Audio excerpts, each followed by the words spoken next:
Welcome back to the third edition of NFL Coaster Concepts, Episode 3, the NFC South. If you haven't seen the previous episodes, I'll link them in the card above. In case you don't already know, this series is inspired by the Pittsburgh Steelers-themed roller coaster Steel Curtain at Kennywood. In the quest for coming up with coaster concepts for every professional American sports team, let's keep it rolling with the National Football League and see what coasters are in store for the New Orleans Saints, Atlanta Falcons, Carolina Panthers, and Tampa Bay Buccaneers.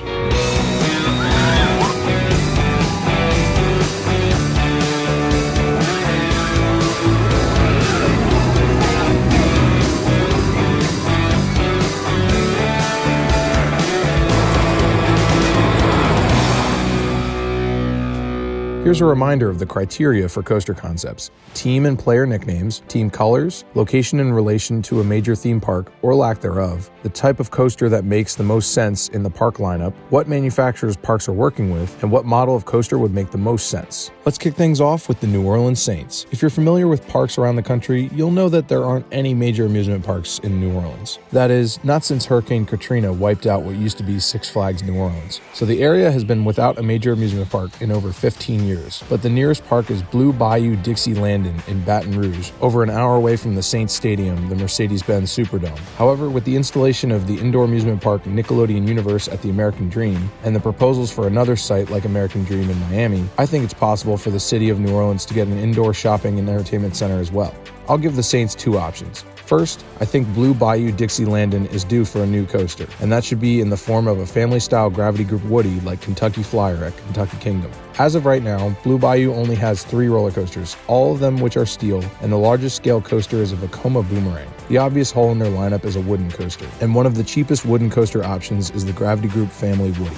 I struggled with this name, and the only logical thing I could come up with was Who Dat Coaster, inspired by the popular phrase chanted by Saints fans, Who Dat.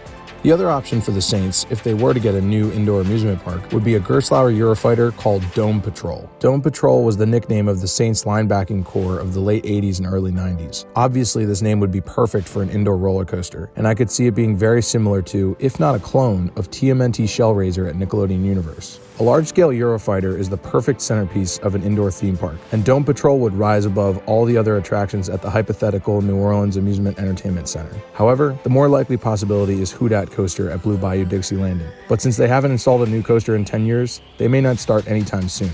Let's fly over to Atlanta to give the Falcons a coaster concept. The obvious park of choice for the Atlanta Falcons would be Six Flags Over Georgia, which is only about 15 minutes away from Mercedes-Benz Stadium, not to be confused with the Superdome, which has the same sponsor. One of the most popular nicknames for the Falcons over the years was for their 1998 team, the Dirty Birds. So naturally, this Over Georgia coaster would be called Dirty Bird. Something which is severely lacking at the park is a launch coaster, and I think the perfect addition would be an S&S air launch coaster like Maxx Force at Six Flags Great America. Six Flags has recently begun working with S&S, and I think a launch coaster would be on point with the bird theme.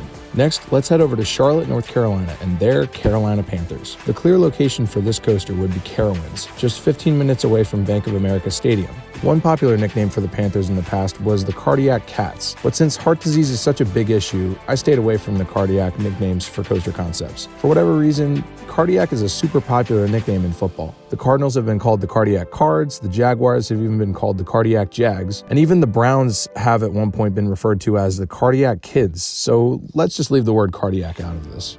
Anyways, a popular slogan used by the Panthers has been "Keep Pounding," as they bang a giant drum before games. So in honor of that theme, the name should be Pounder.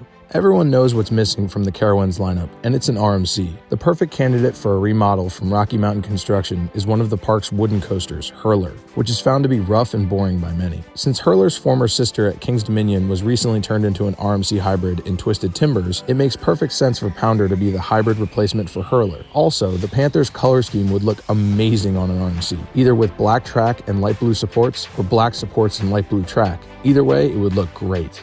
I know that Cedar Fair has had some issues with RMC in the past, but it's time for them to settle their differences, RMC Hurler, and give us Pounder.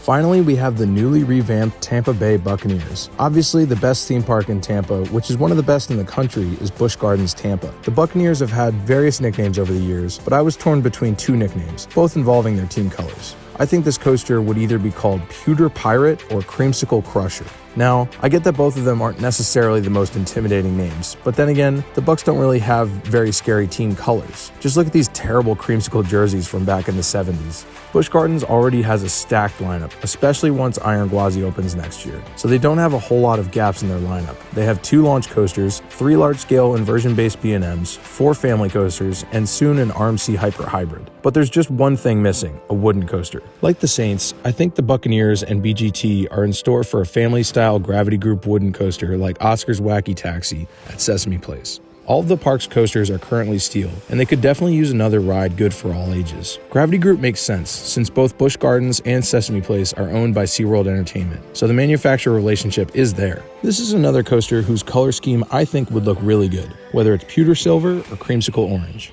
Now, I know a lot of people expect, or at least hope, to see a B&M Giga added to Busch Gardens Tampa, but I don't think this coaster would fit the theme of a Giga very well. Both Pewter Pirate and Creamsicle Crusher sound more like tame family coasters, so a GG Woody would be the ideal fit.